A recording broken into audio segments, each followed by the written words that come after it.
questions are welcome. கேள்விகள் இருக்கிறவங்க கை தூக்கலாம். The mic will come to you. Students,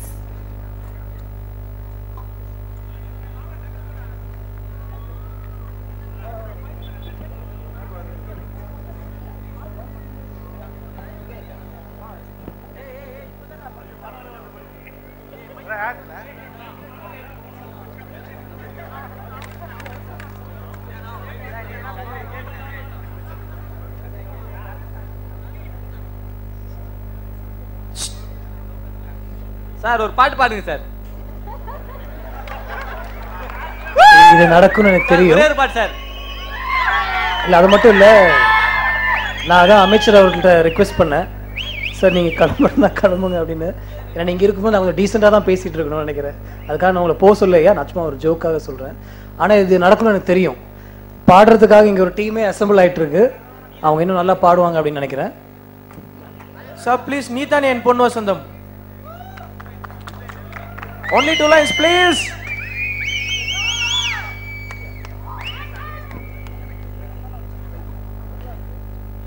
இந்த ஒரு சிச்சுவேஷன், இந்த கெட் டுகெதருக்கு அந்த பாட்டு கரெக்டாக இருக்காது. நான் வேற ஒரு பாட்டு பாடுறேன். Okay sir, your wish sir. உறவுகள் தொடர்கதை, உணர்வுகள் சிறுகதை, ஒரு கதை என்றும் முடியலாம், முடிவிலும் ஒன்று தொடரலாம், இனி எல்லாம் சுகமே. தேங்க்யூ. கொஞ்சம் டென்ஷனாக இருக்கு, ஏற்கனவே பாட சொல்லிட்டீங்க. Sir good evening sir. என்ன இருந்தால் பார்ட் 2 எப்போ சார் வரும் சார்? உங்களுக்கு யூஸ்ஃபுல்லான கேள்வி ஏதாவது கேட்டீங்கன்னா நல்லா இருக்கும்னு தோணுது எனக்கு. நான் பதில் சொல்றேன் சார். நான் தலையோட தீவிர ரசிகன் சார், அதனால எனக்கு அதுக்கு ஒரு கதை எழுதணும், அந்த கதை அவருக்கு பிடிக்கணும், எனக்கு பிடிக்கணும், அந்த மாதிரி நிறைய விஷயங்கள் தாண்டி தான் அந்த படம் உருவாகும். Good evening sir. Good evening. Rajeswaran. I am doing my MA in ashram here. நான் ஸ்கோர்ஸை பற்றி உங்ககிட்ட கேட்கணும். Is it possible? ஷலை please. C நம்ம இந்தியன் ஃபிலிம்ஸில் நீங்கள் பார்த்துருப்பீங்க எல்லா ஃபிலிம்ஸும்.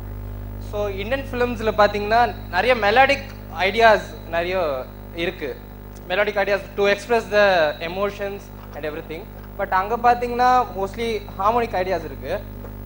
ஸோ இப்போது உங்கள் இந்த வந்த லேட்டஸ்ட்டாக வந்த என்ன இருந்தால I have heard you have lots of dubstep elements and lots of electronic elements. I want to just ask you, where do you see the future for our Indian scores, and do you see in future the songs எல்லாம் நம்ம ஃபார்மேட்ல இருக்கிறதுக்கு வாய்ப்பு இருக்கா? Is it really necessary? இல்ல, நீங்க சொன்ன அந்த டப்ஸ்டெப் score வாசிச்சதே ஒரு இந்தியன் மியூசிக் டைரக்டர் தானே, ஹாரிஸ் ஜெயராஜ். ஸோ நம்ம எந்த அளவுக்கு உலகத்தில் என்ன ஒர்க் ஆகுதோ அந்த அளவுக்கு நம்ம அடாப்ட் ஆகணும்னா இன்னும் பெட்டர் அப்படின்னு தோணுது. பட் நீங்கள் என்ன பண்ணாலும் அந்த இந்தியன் மெலடிஸ், இங்கே இருக்கிற மெலடிஸ் வந்து போகாது. நீங்கள் படம் ஃபுல்லாக வந்து டப் ஸ்டெப் நாங்கள் பண்ணல. நீங்கள் பார்த்தீங்கன்னா நிறைய ஸ்கோர்ஸில் வந்து பேசிக்கான மெலடிஸ் இருக்கும். பட் எல்லாமே தெரியணுன்றது ஒரு நல்ல விஷயம் தான் அப்படின்னு தான் எனக்கு தோணுது. அதில் தப்பே இல்லை. Okay. So to you see நம்மளோட இப்போ நீங்கள் பாரம்பரிய இசை இருக்கு இல்லையா, அதை ஸ்கோர்ஸ்ல இன்னும் அடாப்ட் பண்ணலான்னு நீங்க நினைக்கிறீங்களா? கண்டிப்பா அந்த ஒரு படம், அந்த ஒரு கல்ச்சர், அந்த படம் எந்த ஒரு பேக்ரவுண்ட்ல இருக்குன்றத பொறுத்து தான் இருக்கு. நீங்க அது எந்த சீனுக்கு அவர் எந்த மாதிரி யூஸ் பண்ணிருக்காருன்றது நீங்க பார்க்கணும். இப்போ வாரணமாயிரம் எடுத்தீங்கன்னா அதுல வந்து ரொம்ப ஒரு நம்மளுடைய ஸ்டைலில் இருக்கிற ஸ்கோர் தான் படம் ஃபுல்லாகவே இருக்கும். ஒரு பாயிண்ட்டுக்கு மேலே நீங்கள் பார்த்தீங்கன்னா ஒரு பொண்ணை தேடி அவர் போகும்போது அதில் சின்னதாக, அதுவும் அமெரிக்காவில் அந்த செட்டில் இருக்கும்போது அதில் ஒரு வெஸ்டர்ன் இன்ஃப்ளூயன்ஸ் இருக்கும். பட் அதுலேயும் வந்து கொஞ்சம் அந்த எஸ்பெஷலி அந்த கிரேஹவுண்ட் பஸ்ஸில் போகிற சீன்லாம் பார்த்தீங்கன்னா மெலோடிக் ஐடியாஸ் தான் நம்ம. பட் இது பெட்டர்னு நினைக்கிறீங்க? இன்ஃபேக்ட் அந்த ஹாரிஸ் என்று சொல்லிட்டே இருப்பாரு, அந்த இமோஷன் வரணும்னா நம்ம எந்த அளவுக்கு வெஸ்டர்ன் போகிறோமோ அது வராது, நம்மளுடைய இந்தியன் மெலடிஸ் இருந்தால் அந்த எமோஷன் வரும்னு சொல்லிட்டே இருப்பார் ஆக்சுவலாக. ஓகே. Thank you sir. தேங்க்ஸ். ஒரு நல்ல கேள்வி கேட்டீங்க, நன்றி. Very good evening sir. Engineer students, doctor அந்த மாதிரி ஒருத்தர் வெளியே வராங்க. இது மியூசிக் காலேஜ், அப்புறம் ஃபைன் ஆர்ட்ஸ் கூட இருக்குது, ஃபோட்டோகிராஃபி எல்லாமே இருக்குது. இதில் இந்த ஃபஸ்ட் கிளாஸில் வர ஸ்டூடெண்ட்ஸ்க்கு நீங்கள் வாய்ப்பு கொடுப்பீங்களா? என்னவா வாய்ப்பு கொடுப்பீங்களான்னு கேட்குறீங்க? ஃபோட்டோகிராஃபி அந்த விஷுவல் கம்யூனிகேஷன் இருக்குது. இல்லை, கண்டிப்பாக. நான் நீங்கள் என்னை பற்றி உங்களுக்கு தெரியுமான்னு தெரில, பட் என் கூட ஒர்க் பண்ணுறவங்க அது மட்டும் இல்லை, இந்த மாதிரி யாராவது கேட்டாங்கன்னா கண்டிப்பாக அவங்க வந்து ஒரு எஜுகேஷன் முடிச்சுட்டு ஒரு டிகிரி முடிச்சுட்டு தான் அவங்க வரணுன்றது நான் வந்து ரொம்ப குறிப்பாக இருப்பேன். ஏன்னா என்ன இருந்தாலும் ஒரு டேஸ்ட், நம்மளுடைய ஒரு ஸ்டைல் எல்லாமே வந்து ஒரு ஒரு ஒரு கிளாஸ் ரூம்லேயும் ஒரு கேம்பஸ்லேயும் தான் அது வந்து நமக்கு வந்து வளரும். என்னுடைய தமிழில் வரணும், நான் படித்த தமிழ் எல்லாமே வந்து காலேஜில் தான். ஆக்சுவலாக நான் ஸ்கூலில் அவ்வளோவா படிக்கல. அதுக்கப்புறம் நிறைய பேரோட பேசும்போது நம்மளுடைய ஒரு ரவுண்ட்னஸ் நமக்கு கிடைக்கும். எஸ்பெஷலி மியூசிக் கற்றுக்கிட்டு இருக்கவங்க, மியூசிக் படிச்சுட்டு இருக்கவங்க இங்கேருந்து வெளியே வந்து எஸ் நீங்கள் டைரக்ஷன் பர்சியூ பண்ணலாம், பட் உங்களுடைய ஓன் மியூசிக், அந்த மியூசிக் வந்து சினிமாவில் எப்படி வந்து நீங்கள் பயன்படுத்த முடியும். அதனால் ஒரு நல்ல இசை வர வாய்ப்பு இருக்குது. நீங்கள் கண்டிப்பாக வரணுன்றதா என்னுடைய ஆசை. இப்போ மேடம்லாம் வந்து அவங்க வாசிக்கலாம் எப்படி இருக்குன்னு எனக்கு தெரியும். அந்த மாதிரி கலைஞர்களோட வாசிக்கிறதுக்கு நாங்கள் அவ்வளோ ஏங்குவோம். ஆக்சுவலாக இந்த ஒரு பீஸ்க்கு நம்ம யாராவது வர வைக்கலாமா அப்படின்னு. இப்போ பாம்பே ஜெயஸ்ரீ மாதிரி சிங்கர்ஸ்லாம் அவங்க வந்து ப்ளேபேக் பண்ணணும்னு அவசியம் இல்லை, ஆனால் அவங்கள்ட்ட ஒரு பியூட்டிஃபுல்லான ஒரு டோன் இருக்குது அவங்கள்ட்ட. நீங்கள் பார்த்தீங்கன்னா ரஹ்மான், ஹாரிஸ் சார் தான் அவங்கள வந்து யூஸ் பண்ணியிருக்காங்க நிறைய. ஆக்சுவலாக ராஜா சார் யூஸ் பண்ணியிருக்காரு. ஸோ வேறு நிறைய சிங்கர்ஸ் இருக்காங்க, பட் பாம்பே ஜெயஸ்ரீ யூஸ் பண்ணுறதுல ஒரு வேறு மாதிரி ஒரு டோன் கிடைக்கும். ஸோ எங்களுக்கு அதை நாங்கள் விரும்பி பண்ணுவோம் ஆக்சுவலாக. ஸோ நீங்கள் உங்களை மாதிரி வரணுன்றதான் என்னுடைய ஆசை. கண்டிப்பாக உங்களுக்கு எல்லாம் வாய்ப்பு நிறைய இருக்குது, என்கிட்டயும் இருக்குன்னு தான் நான் என்னுடைய பதில். Thanks a lot sir, we looking forward it. Sir good evening sir. இது ஒரு சின்ன கொஸ்டின் தான், ஆனால் உங்கள்கிட்ட பெரிய பதில் எதிர்பார்க்குறேன். இந்த கொஸ்டின் வந்து என்னோடது மட்டும் இல்லை, இங்கே உள்ள எல்லா இசை கலைஞர்களோடதும் மாணவர்களோட விருப்பமும். உங்களோட ஃபேவரட் மியூசிஷியன் இளையராஜா சாரா ஏ ரஹ்மான் சார்? இளையராஜா சார் தான் டெஃபினட்டாக.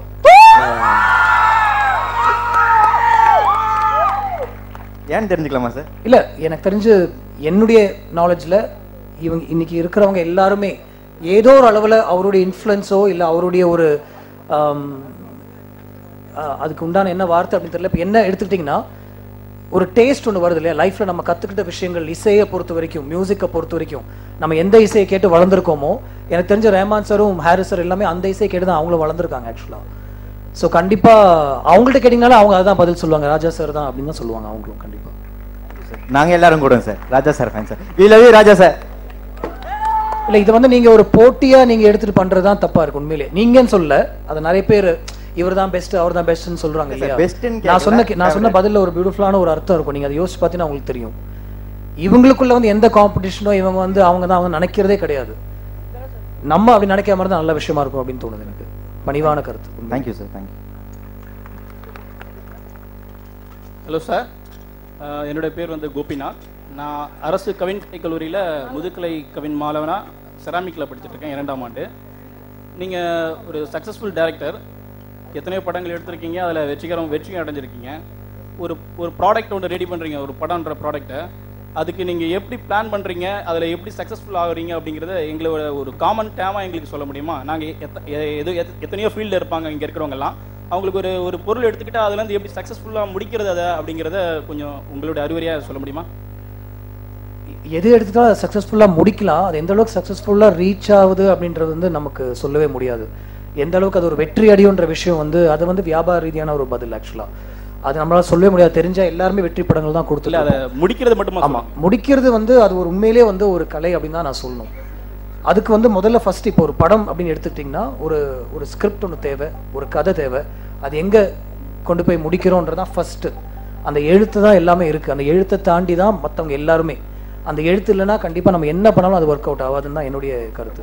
ஃபஸ்ட்டு எழுத்து இருக்கணும், அந்த அதுக்குண்டான ஒரு டைம் இருக்கணும். அந்த ஸ்கிரிப்டை ரெடி பண்ணதுக்கப்புறம் ஒரு ஆர்டிஸ்ட்டை போய் அவர்கிட்ட வந்து அந்த கதையை சொல்லி அவருடைய அப்ரூவல் வாங்கி, இன்றைக்கி நமக்கு ஹீரோஸ் தேவை. நம்மளுடைய படம் வந்து இந்த அளவுக்கு ஒரு ரீச் ஆகணும், நிறைய ஆடியன்ஸ் தியேட்டருக்கு வந்து பார்க்கணும் அப்படின்னு நம்ம நினச்சோம்னா அதுக்கு ஒரு பெரிய ஹீரோ கண்டிப்பாக தேவை. சின்ன படங்கள் அப்படின்னு நம்ம எடுத்துக்கிட்டோம்னா, சின்ன ஹீரோஸ் எடுத்துக்கிட்டோம்னா அதுக்குண்டான ஒரு கம்மியான பட்ஜெட்டில் நம்ம படம் பண்ண முடியும். பட் இப்போது வேட்டையாட விளையாட மாதிரி ஒரு ஸ்கிரிப்ட் வந்து ஒரு கமல் சார் வச்சு பண்ணக்கூடிய ஒரு அளவுக்கு பண்ணும் அப்படின்னு முடிவு பண்ணி இறங்குறது வந்து ஃபர்ஸ்ட் அவர்கிட்ட கதை சொல்லி, அதுக்கப்புறம் அதுக்கு ஒரு ப்ரொடியூசர் வந்து இதுக்கு வந்து ஒரு பட்ஜெட் இவ்வளோ ஆகும்னு சொல்லி அதுக்கு முன்னாடியே நம்ம ஒர்க் பண்ணோம். அதுக்கு முன்னாடி பண்ணவங்களுடைய எக்ஸாம்பிள்ஸ் நம்மகிட்ட இருக்கும், ஒரு ஸ்டாண்டர்ட் இருக்கும். இந்த ஒரு நாளில் இந்த அளவுக்கு நம்ம ஷூட் பண்ணோம்னா இந்த செலவு ஆகும், உங்கள் படத்தில் என்னெல்லாம் இருக்குது, ஓகே செட்ஸ் இருக்கா, ஓகே இவ்வளோ கார்ஸ் இருக்கா, ஓகே இவ்வளோ ஆர்டிஸ்ட் இருக்காங்களா, அது மாதிரி ஒரு பர் டே எக்ஸ்பென்ஸ் ஒன்று கொடுப்பாங்க. இதையெல்லாம் தாண்டி ஒரு ஹீரோவோட நம்ம ஒர்க் பண்ணும்போது அவருடைய பட்ஜெட், அவருடைய பிஸ்னஸ் என்ன அப்படின்றத முன்கூட்டி இந்த இண்டஸ்ட்ரியில் ஃபிக்ஸ் பண்ணி கொடுத்துருவாங்க. சும்மா ஒரு பேச்சுக்கு சொல்கிறார் 30 கோடி தாண்டி இந்த படம் போகக்கூடாது, ஏன்னா இந்த காம்பினேஷனுக்கு 35 கோடி தான் வியாபாரம் இருக்குன்னு முன்னாடியே உங்களை சொல்லிடுவாங்க. அது சொல்கிறது வந்து ப்ரொடியூசர்ஸோ இல்லை ஃபைனான்ஷியல்ஸோ அந்த மாதிரி இருப்பாங்க. ஸோ அதுக்குள்ளே நம்ம அந்த கதையை ரெடி பண்ணி அதை முடிக்கிறதுல வந்து உண்மையிலே வந்து அது ஒரு பெரிய விஷயம். அது எவ்வளோ ஒரு குறுகிய காலத்தில் நம்ம பண்ணுறோமோ, அது எவ்வளோ பியூட்டிஃபுல்லாக பண்ணுறோமோ, அது ஸ்கிரிப்ட் இருந்ததுன்னா இன்னும் கம்மியாக நிறைய செலவில்லாமல் அது நடக்கும். ஸ்கிரிப்டே இல்லாமல் பண்ணோம்னா நிறைய ஷார்ட்ஸ் எக்ஸ்ட்ராவை எடுத்து நிறைய வேஸ்ட் பண்ணுவோம். அதெல்லாம் இல்லாமல் ஒரு கேமராமேனை வர சொல்லி லைட்டிங் பண்ணி அந்த லைட்டிங் ரொம்ப கரெக்டாக பண்ணி, ஸோ இது வந்து ஒரு கண்டிப்பாக இது வந்து ஒரு கம்பைன்ட் எஃபர்ட் தான் இது எல்லாமே. இதுக்கு நம்ம என்ன பண்ணுறோம்னா இந்த போய் கொண்டு போய் சேரணுன்றதுக்காக ஒரு மியூசிக் டைரக்டர் கொண்டு போய் நம்ம அந்த படத்தை கொடுத்துட்டு அந்த ஆடியோ தான் ஃபர்ஸ்ட் நம்ம ரிலீஸ் பண்ணுறோம். அதுதான் வந்து காலிங் கார்டு மாதிரி, ஒரு விசிட்டிங் கார்டு மாதிரி. இந்த பாட்டுக்கு எடுத்து நிறைய பேர் படத்துக்கு வருவாங்க. So it's a combined effort. ஆனால் இதுக்கப்புறம் என்ன நடக்கும்ன்றது யார் கையிலுமே கிடையாதுன்னு தான் சொல்லுவோம். Thank you sir. வணக்கம் சார். ஒரு படத்துக்கு வந்து கதை ரொம்ப முக்கியம்னு சொல்கிறாங்க. இப்போ எனக்கு வந்து ஒரு கதாசிரியராக ஆகணும், ஒரு திரைக்கதை எழுதணும்னு ஒரு ஆசை இருக்குது. ஒரு வலுவான திரைக்கதை அமைக்கிறதுக்கு ஒரு கதையோடைய மூலம், சோர்ஸ் எங்கிருந்து எடுக்கிறது, இல்லை புத்தகம் மூலயமா படிக்கிறதா, இல்லை சுற்றி இருந்து எடுத்துக்கிறதா, எப்படின்னு எனக்கு ஒரு அட்வைஸ் கொடுங்க. நீங்கள் எப்படி இருந்து தேர்ந்தெடுக்கிறீங்க இந்த கதைகளை? நீங்கள் வெளியிருந்து எடுத்தீங்கன்னா அதுக்கு உண்டான ரைட்ஸ் நீங்கள் சொல்லணும். நான் இங்கேருந்து எடுத்திருக்கேன் அப்படின்னு அவங்கள்ட்ட பெர்மிஷன் வாங்கி தான் நீங்கள் எடுக்கணும். நீங்கள் பார்த்தீங்கன்னா ஹாலிவுட் முழுக்க வந்து அடாப்டட் ஸ்க்ரீன் பிளேன்னு ஒரு ஆஸ்கர் அவார்டே கொடுப்பாங்க. அது வந்து ஏற்கனவே இருக்கிற மெட்டீரியலில் நீங்கள் எடுத்து ஒரு புக்கு நீங்கள் படித்து அது உங்களுக்கு பிடிச்சதுன்னா அவங்கள்ட்ட இந்த ரைட்ஸ் வாங்கி அதுக்கப்புறம் அதை வந்து ஒரு ஸ்க்ரீன் பிளே உங்கள் ஸ்டைலுக்கு நீங்கள் எழுதி படம் பண்ணும்போது அவங்களுக்கு கிரெடிட் நீங்கள் கொடுக்கணும். இதில் தான் நான் வந்து இந்த கதையை நான் எடுத்தேன் அவங்களுடைய பெர்மிஷனோட அப்படின்னு சொல்லி அந்த கிரெடிட் கொடுத்து அதுக்கப்புறம் உங்களுடைய ஸ்டைலில் நீங்கள் ஒர்க் பண்ணணும். என்னை பொறுத்த வரைக்கும் நீங்கள் கேட்டிங்கன்னா நான் வந்து என்னை சுற்றி நடக்கிற விஷயங்கள் தான் நிறைய நான் எடுத்துக்கிட்டு இருக்கேன். ஆக்சுவலாக இது வரைக்கும் நிறைய பேர் சொல்லுவாங்க கௌதமுடைய படங்கள் வந்து அவர் லைஃப்ல நடக்கிற விஷயங்கள் தான், அதெல்லாம் முடிஞ்சு போச்சுன்னா அடுத்த படம் என்ன பண்ணுவாருன்னு தெரியல அப்படின்ட்டு. ஆனால் டெய்லி நம்ம ஏதோ ஒன்று கற்றுக்கிட்டு இருக்கோம். இன்னைக்கு உள்ள வரும்போதே நான் சொன்ன மாதிரி அந்த ஒரு அமைப்பு, அந்த செட்டிங் வந்து என்னை ரொம்ப வந்து கவர்ந்தது. இவங்களை பேஸ் பண்ணி ஏதாவது ஒன்று எடுக்கலாமா அப்படின்னு எனக்கு தோணிட்டே இருந்துச்சு. அந்த செட்டிங் எனக்கு பிடிச்சது, அவ்வளோதான் சொல்கிறேன். ஸோ என்னைக்காவது ஒன்று எழுதும்போது எனக்கு அது மைண்டில் வரும். இப்போ விண்ணை தாண்டி வருவாய படம் நீங்கள் எடுத்துக்கிட்டிங்கன்னா அது ஒரு பெரிய உதாரணமாக சொல்ல நான், பட் என்னுடைய படம்ன்றதை நான் சொல்கிறேன். அந்த படம் வந்து நான் ஒரு காதல் கதையை எடுக்கணும்னு முடிவு பண்ணி நான் எழுத ஆரம்பிக்கல. ஏதாவது ஒன்று எழுதுவோம், இன்னைக்கு ஒரு 5 நாள் ஏதாவது ஒன்று முடிக்கலாம் அப்படின்னு சொல்லி ஒரு 20 hours ஸ்பெண்ட் பண்ணலாம் டெய்லி, ஒரு 10 days நம்ம ஸ்பெண்ட் பண்ணலாம்னு சொல்லி ஒரு இடத்துல கொண்டு போய் உட்காந்தேன். உலகத்தில் எவ்வளோ பொண்ணுங்க இருந்து நான் ஏன் ஜெஸ்ஸியை லவ் பண்ணுன்ற ஃபர்ஸ்ட் வார்த்தை வந்தது அதில். அதை பேஸ் பண்ணி அந்த கதையை ரெடி ஆச்சு ஒரு 5 நாளில். இது நல்லா இருந்துச்சுன்னு சொல்லி நான் எடுத்தேன். அதில் நான் பார்த்த விஷயங்கள் நிறைய வந்து அந்த படத்தில் இருந்தது. வாரணமாயிரம் கதையை எடுத்துட்டீங்கன்னா என் லைஃப்பில் நடந்த என்னுடைய அப்பாவுக்கும் எனக்கும் உள்ள அந்த விஷயங்களை வச்சு நான் ஒரு படம் பண்ணேன். அவர் இறந்ததுக்கப்புறம் அந்த மெமரிஸ் வந்து நான் ஹோல்ட் ஆன் பண்ணும், அதை விட்டு கொடுக்கூடாது அதான் நான் பண்ணேன். என்னை பொறுத்த வரைக்கும் நான் சொல்றேன். பட் இதுதான் உதாரணம்ன்றது இல்லை, நம்ம லைஃப்ல என்ன இன்ஸ்பிரேஷனா இருக்க முடியுமோ. பேப்பர்ல படிச்ச ஒரு நியூஸ், இப்போ டெல்லியில வந்து அந்த நிர்பயா இன்சிடென்ட் நடந்தது இல்லையா, ஒரு பொண்ணை வந்து இது பண்ணாங்கன்ற மாதிரி ஒரு விஷயம் நடந்தது. அதுல இருந்து நிறைய கதைகள் நிறைய பேர் ரெடி பண்ணாங்க. அது இன்ஸ்பயர் ஆகி அது வந்து ரொம்ப தப்பான ஒரு விஷயம், இதுக்கு எகென்ஸ்டா நம்ம ஒரு குரல் கொடுக்கணும்னு சொல்லி நிறைய பேர் கதை எழுதினாங்க. அந்த மாதிரி நிறைய படங்கள் இப்போ வந்துட்டு இருக்கு ஆக்சுவலா. ஸோ எதுவாக இருந்தாலும் ஒரு இன்ஸ்பிரேஷன் தான் நமக்கு லைஃப்ல. உங்க படத்துல வந்து அப்பாவை பத்தின முக்கியத்துவம் எல்லா படத்துலையும் கொடுத்துருக்கீங்க. உங்க ஃபியூ வேர்ட்ஸ் உங்க அப்பா பத்தி சொல்ல முடியுமா? ரொம்ப அழகா காமிச்சிருக்கிறீங்க இந்த படத்துல எல்லாம். Few words. இல்லை, அது ஒரு 5வது படம் பண்ணும்போது என்னுடைய கதை எனக்கும் எங்கள் அப்பாவுக்கும் நடந்த ஒரு விஷயம் வந்து நம்ம ஒரு 100 படம் பண்ணோம்னா ஒரு ஆட்டோபயோகிராஃபிக்கல் மாதிரி ஒரு படம் பண்ணலாம், இப்போவே நீங்கள் ஏன் அந்த படம் பண்ணுறீங்க நிறைய பேர் என்கிட்ட கேட்டாங்க அந்த டைமில். எனக்கு என்னென்னா என்னுடைய அப்பா மட்டும் இல்லை, எல்லாருக்கும் ஒரு அப்பா இருக்காங்க. கண்டிப்பாக எல்லார் லைஃப்லையும் வந்து அந்த அப்பா ஏதோ ஒரு அளவுக்கு ஒரு இன்ஃப்ளூயன்ஸாக இருந்திருப்பாங்கன்ற ஒரு நம்பிக்கை எனக்கு இருக்குது. அதனால எல்லாருக்கும் இந்த படம் கொண்டு போய் சேரும் அப்படின்ற ஒரு நம்பிக்கையில் அந்த படம் பண்ணேன். இன்னொரு விஷயம் என்னன்னா, இந்த ஸ்கிரிப்ட் எழுதிட்டு இருக்கும்போது ஃபர்ஸ்ட் அந்த கதையில் அப்பாவே இல்லை. அதுக்கப்புறம் அவருக்கு உடம்பு சரியில்லாமல் போய் ஒரு 1 year ப்ராசஸில் அந்த கதை எழுதிட்டு இருக்கும்போது ஒரு நாள் அந்த கதை எழுதான்னு சொல்லி நான் ஒரு இடத்துல உட்காந்துட்டு இருந்தேன். அப்போ எனக்கு இந்த மாதிரி தகவல் வந்தது, இந்த மாதிரி அப்பா ரொம்ப நேரம் இருக்க மாட்டார் அப்படின்னு சொல்லி. அதுக்கப்புறம் அவர் இறந்துட்டாரு. அந்த டிராவலில் அவருடைய மெமரிஸை ஹோல்ட் ஆன் பண்ணிக்கணும் அப்படின்னு சொல்லி நிறைய விஷயங்கள் நான் எழுதினேன். ஒரு லேப்டாப்பில் உட்காந்து அவரை ஃபஸ்ட்டு பார்த்ததுலேருந்து அவரை கடைசியாக பார்த்த வரைக்கும் ஒரு விஷயம் நான் எழுதினேன். அது கிட்டத்தட்ட ஒரு 15 to 20 pages எனக்கு வந்தது. சின்ன சின்ன 1 line மாதிரி எழுதினேன். அதுதான் வாரணமாயிரமுடைய கதை. சூர்யாட்ட போய் அதை சொன்னப்போ ரொம்ப நல்லா இருக்கு நான் பண்ணுறேன் அப்படின்னு சொன்னார். அதுக்கப்புறம் அவரே அந்த கேட்டரில் எடுத்து நடிக்கிறேன் அப்படின்னு சொல்லி வீட்டுக்கு போய் அப்பாவுடைய ஃபோட்டோஸ்லாம் எடுத்து அவர் அந்த மேக்கப்லாம் போட்டு அவர் பண்ணார் ஆக்சுவலாக அந்த படம். ஸோ நான் சொன்ன மாதிரி அது வந்து ஏன் இவ்வளோ சீக்கிரம் நம்ம இந்த மாதிரி ஒரு படம் பண்ணுறோமேன்னு எனக்கு தோணவே இல்லை. ஏன்னா எல்லாருக்கும் இந்த ஒரு இமோஷன் போய் சேரும் அப்படின்னு நான் நினச்சேன்.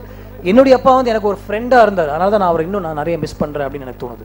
அவர் வந்து ரொம்ப சப்போர்ட்டிவாக எது பண்ணாலும் வந்து பண்ணு அப்படின்னு ஒரு என்கரேஜ்மெண்ட் கொடுத்துட்டே இருந்தார். ஒரு ஃப்ரெண்ட்லியான ஒரு விஷயமா தான் எங்களுக்குள்ளே இருந்தது.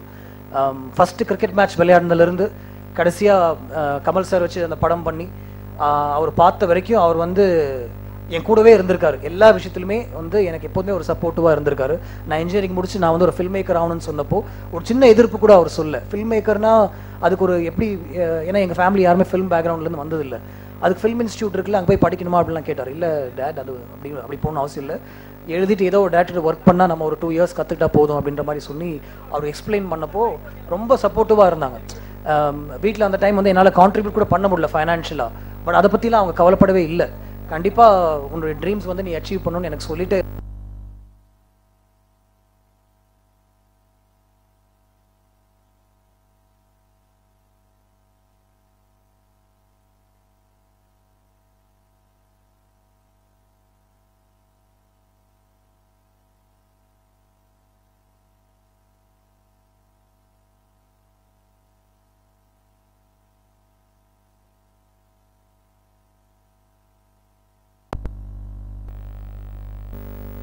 தசுரம் நீங்கள் அவங்கள you can only take a horse to the water, இந்தா நீ போய் கற்றுக்கோ அப்படின்னு சொல்லி கொடுக்கலாம். But whatever it is, there has to be something from within you.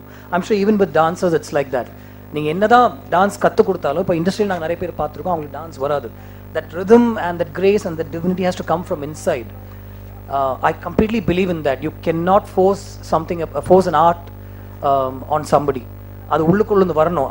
அது சிங்கிங்காக இருக்கட்டும், அது வந்து ஒரு இன்ஸ்ட்ருமெண்ட் வாசிக்கிறதா இருக்கட்டும், it has to come from within you. அதே மாதிரி எனக்கு வந்து ஒரு 10th standard படிக்கும்போது ஒரு படம் ஒன்று பார்த்தேன். அந்த படம் பார்த்தப்போ ஃபர்ஸ்ட் வாட்டி பார்த்தப்போ அந்த ஒரு படமாக தான் நான் பார்த்தேன். அதுக்கப்புறம் அந்த படத்தை வந்து நான் டீகன்ஸ்ட்ரக்ட் பண்ணேன். ஐ டைசெக்டட் த ஃபில்ம். இந்த கேமரா எங்கே வச்சிருக்காங்க, என்னை அறியாமே அந்த கேமரா ஏன் இந்த ஷார்ட்ல ஏன் இப்படி மூவ் ஆகுது, இந்த ஆர்டிஸ்ட் ஏன் இப்படி பேசியிருக்காரு, அந்த டயலாக் ஆட்டோமேட்டிக்காக ஐ ஸ்டார்ட் டேக்கிங் நோட்ஸ். அதுக்கப்புறம் எந்த படம் பார்த்தாலும் அது எனக்கு ஆக்சுவலி ஒரு வருத்தமாகவே இருக்கும். எந்த படம் பார்த்தாலும் அது எவ்வளோ சீன்ஸ் இருக்குது, எவ்வளோ ஷார்ட்ஸ் இருக்குது, கேமரா எங்கே மூவ்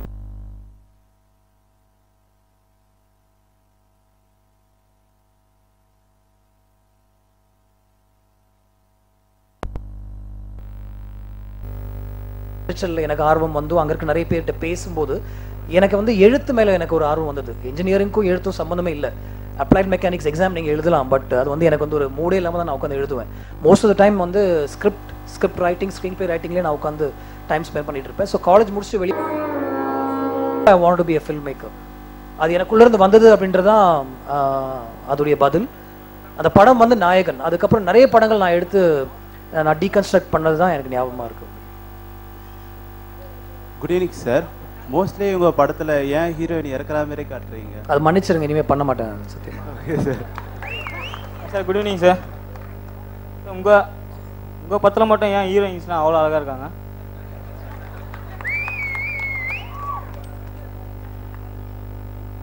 நான் பெண்கள் அப்படி தான் பார்க்குறேன், அதனால் அப்படி தான் அவங்களை என்னால் ஸ்க்ரீனில் காமிக்க முடியும் அப்படின்னு தான் எனக்கு. One more question sir. நீங்கள் ஏன் காமெடிக்கு இம்பார்ட்டன்ட் தர மாட்டீங்க? அது அந்த ஸ்கிரிப்டை பொறுத்து தான் இருக்குது உண்மையிலே. இப்போ மின்னலே படத்தை எடுத்துட்டிங்கன்னா அதில் வந்து அந்த விவேக் கேரக்டர் கூட இருக்கிற ஒரு ஃப்ரெண்டு என்ன வேணால் அவர் சொல்லலாம், நிறைய விஷயங்கள் அவர் காமெடி பண்ணலான்றது ஸ்கிரிப்டில் இருக்குது. அதுக்கப்புறம் என்னுடைய படங்கள் நீங்கள் பார்த்தீங்கன்னா அதுக்கு பெருசாக ஸ்கோப் ஒரு தனியாக இருந்திருக்காது. அந்த ஹீரோஸே இல்லை ஹீரோயின்ஸே ஏதாவது ஒரு சின்னதாக ஒன்று மூட்டுவாங்க, அந்த மாதிரி தான் நான் பண்ணியிருக்கேன். இப்போ கமல் சார் வேட்டையாட விளையாட எடுத்துக்கிட்டிங்கன்னா நிறைய விஷயங்கள் அவருக்குள்ள ஒரு நல்ல சென்ஸ் ஆஃப் ஹியூமர் இருக்கிற மாதிரி தான் அவர் ஒரு 2-3 டயலாக் பேசுவார். நீங்கள் சாஃப்ட்வேரா அப்படின்னு அந்த பொண்ணு கேட்கும், இல்லை நான் ஹார்ட்வேர் அப்படின்னு சொல்லுவார். ஸோ அந்த மாதிரி ஒரு டங் அண்ட் சீக் ஹியூமர் அந்த மாதிரி தான் அந்த படத்தில் தேவைப்பட்டது. இந்த படத்துலையும் நீங்கள் எடுத்து பார்த்துட்டீங்கன்னா என்னையா இருந்தாலும் படத்துலையும் விவேக் யூஸ் பண்ணாலும் அவர் ஒரு கேரக்டர் ஆர்டிஸ்டாக நான் யூஸ் பண்ணணும் அப்படின்னு நினச்சேன். எங்கெல்லாம் சின்ன சின்ன வாய்ப்பு இருந்ததோ அந்த மாதிரி தான் பண்ண முடிஞ்சது. ஸோ அந்த கதைக்கு என்ன தேவையோ அதுதான் இது வரைக்கும் நான் பண்ணியிருக்கேன்.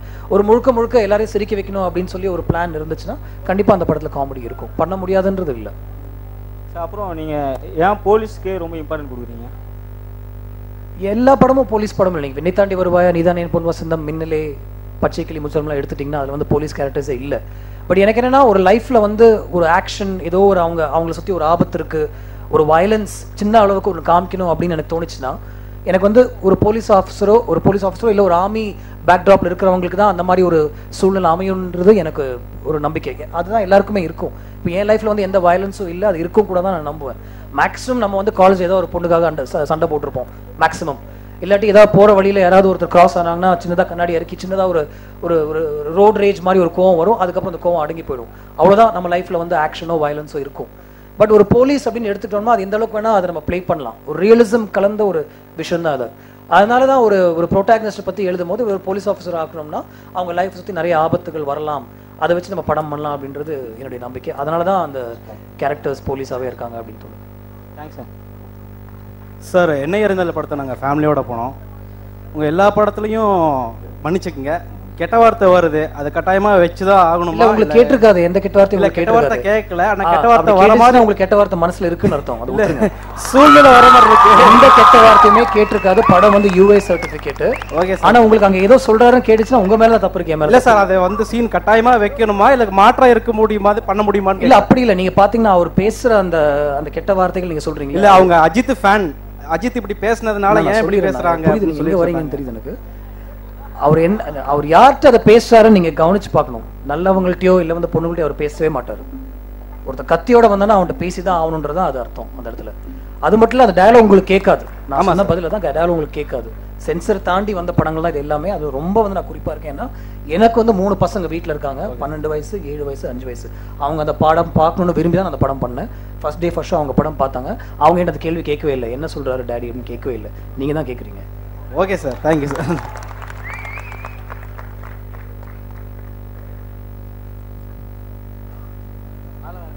சார் வணக்கம் சார்.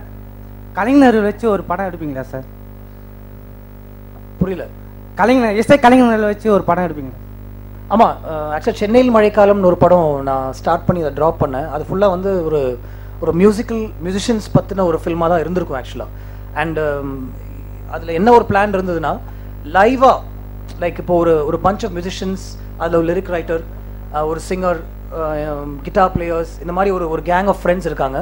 அவங்க ஆன் த ஸ்பாட் அவங்க வந்து அப்படியே மியூசிக் ப்ளே பண்ணுவாங்க. அதெல்லாம் லைவாக நம்ம கேப்சர் பண்ணுன்ற ஒரு பிளானில் தான் அது இருந்துச்சு.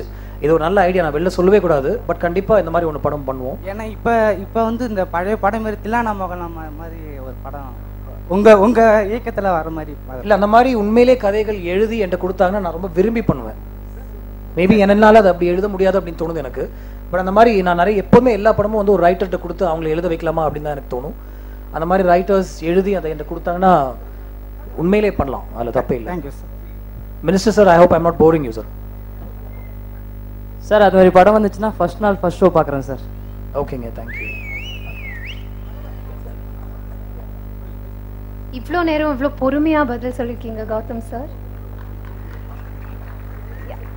Can we have the last 4 questions please? Last 4 questions. Hello. Good evening sir. Sir, ஒரு கொஸ்டின். இப்போ ஒரு படம் எடுத்துக்கிட்டிங்கன்னா ஒரு மியூசிக்கை வந்து ஒரு பாட்டாக தான் இருக்குது மியூசிக் படத்தில். நீங்கள் வந்து மியூசிக்கை எப்படி எடுத்துக்கிறீங்க? ஒரு படத்தில் அந்த பாட்டாக எடுக்கிறீங்களா இல்லை ஒரு ரோலாக எடுத்துக்கிறீங்களா? என்னுடைய படங்கள் நீங்கள் நிறைய பார்த்துருந்தீங்கன்னா அந்த கேள்விக்கு பதில் உங்களுக்கே தெரியும் அப்படின்னு நினைக்கிறேன். ஸ்கிரிப்ட்லேயே வந்து மியூசிக் இருக்கும் எப்போதுமே. சாங்ஸ் வந்து தனியாக சாங்ஸ் இருக்கவே இருக்காது. எல்லாமே they'll take the story forwardன்ற மாதிரி தான் சாங்ஸ் இருக்கும். அது ரொம்ப போராடி ஸ்கிரிப்டுக்குள்ளே வச்சு அதை வந்து மியூசிக் டைரக்டர் சொல்லும் போதே வந்து இந்த படத்தில் கதை என்ன, இந்த சாங் ஏன் படத்தில் இருக்குது, இந்த சாங்கில் வர விஷுவல்ஸ் என்டையர்லி என்ன. அதுக்கப்புறம் இப்போது தாமரை மேடமோட உட்காரும் போது அவங்கள்ட்ட வந்து ஒரு ஸ்கிரிப்ட் மாதிரி ஒன்று அனுப்புவேன். அதில் டயலாக்ஸும் சரி, அந்த பாட்டு எதுக்கு வந்து படத்தில் வருது, அந்த பாட்டுடைய மீனிங் என்ன, அந்த பாட்டுடைய கான்செப்ட் என்னன்னு சொல்லி ரொம்ப அவங்களை இன்ஸ்பயர் பண்ணி தான் அவங்கள்ட்ட இருந்து அந்த மியூசிக் சாங்ஸ் நான் வாங்குறது. சும்மா அவங்கள்ட்ட வந்து ஒரு லவ் சாங் கொடுங்க அப்படின்னு சொல்லி நான் கேட்குறதே இல்லை இது வரைக்கும். அதனால் music is a very integral part of the screenplay and every film of mind. Sir, இப்போ நீங்கள் மியூசிக்கை பற்றி ஒரு படம் எடுத்தீங்கன்னா எந்த மாதிரி எடுப்பீங்க? ஒரு வெஸ்டர்ன் டைப்பாக எடுப்பீங்களா இல்லை ஓல்டிஸ் அந்த மாதிரி பின்னாடி வந்த காலத்தில் அந்த மாதிரி எடுப்பீங்க? இல்லை, அது உண்மையிலே இப்போது அதுக்கு பதில் சொல்ல முடியாது. அந்த டைமில் என்ன வருதோ, நான் சொன்னால யாராவது எழுதி கொடுத்தாங்கன்னா அதை பற்றி ஏதாவது பண்ணலாம். Thank you sir. நீங்கள் உங்கள் எல்லா படத்துக்கும் ஏன் 2 நேம் வைக்கிறீங்க? புரியல. டைட்டில் 2 நேம் வைக்கிறீங்க. என்னை அறிந்தால், வாரணம் ஆயிரம், வேட்டையாடு விளையாடு, லைக் தட். தெரில காக்கா, மன்னிச்சிடுங்க, தெரில.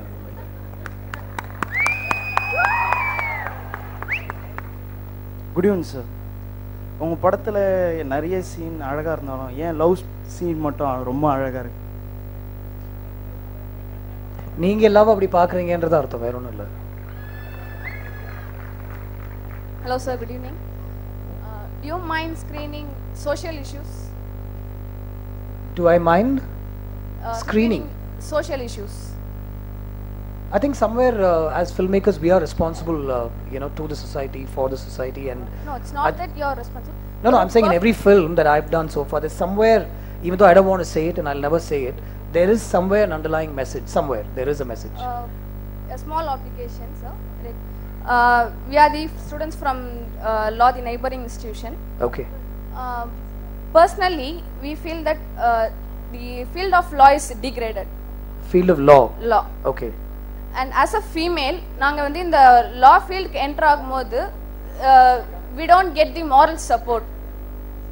And we feel ஒரு law பத்தி each and every citizen should know. Every person should know the law. And in the contemporary society la வந்து the only possibility of knowing about this is only media.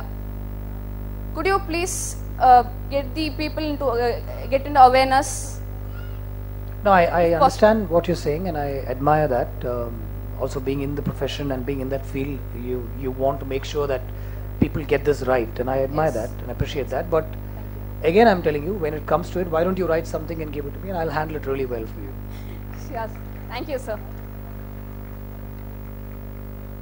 Hello sir, நீங்கள் எடுத்த படத்துலேயே உங்களுக்கு ரொம்ப பிடிச்ச படம்? வாரணமாயிரம். சரி, தலையை வச்சு அத்த படம் எடுப்பீங்களா? அது நான் ஃபர்ஸ்டே அந்த கேள்விக்கு பதில் சொல்லிட்டேன், அது அவர் தான் சொல்லணும். Thank you sir. Thank you so much. I had a great time. Thank you so much. வணக்கம்.